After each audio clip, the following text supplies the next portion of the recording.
সরকারি ঠিকার কাজ পাবেন না মন্ত্রী বিধায়কদের পরিবারের কোনো সদস্য। সরকারি প্রকল্পের সুবিধে পাবেন না মন্ত্রী বিধায়কদের পরিবারের কোনো সদস্য।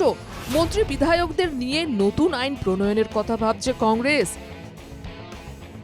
কংগ্রেস ক্ষমতায় এলে নতুন একটি আইন নিয়ে আসা হবে, যে আইন অনুযায়ী মন্ত্রী বিধায়কদের পরিবারের কোনো সদস্য সরকারি ঠিকার কাজ পাবেন না সরকারি প্রকল্পের কোনো সুবিধেও।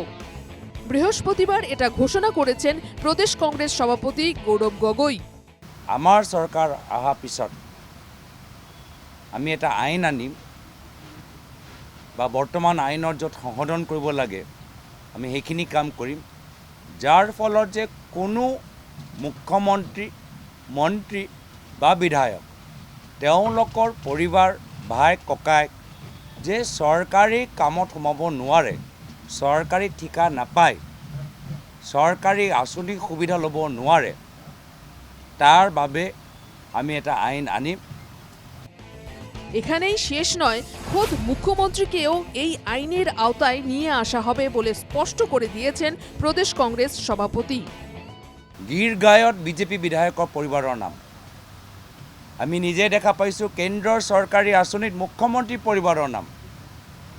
আৰু আমি বিভিন্ন ক্ষেত্ৰত গম পাই গৈছোঁ যে কেনেদৰে PWD বিভাগৰ ভিতৰত কিছুমান কামত মুখ্যমন্ত্ৰী পৰিবাৰ আজি সোমাবলৈ এটা সুযোগ পাইছে। আৰু আমি আইন আনিম যাৰ ফলত যে কোনো মুখ্যমন্ত্ৰী, মন্ত্ৰী বা বিধায়কৰ পৰিবাৰ, ভাই ককাইক চৰকাৰী ঠিকাত তেওঁলোকে সোমাব নোৱাৰিব।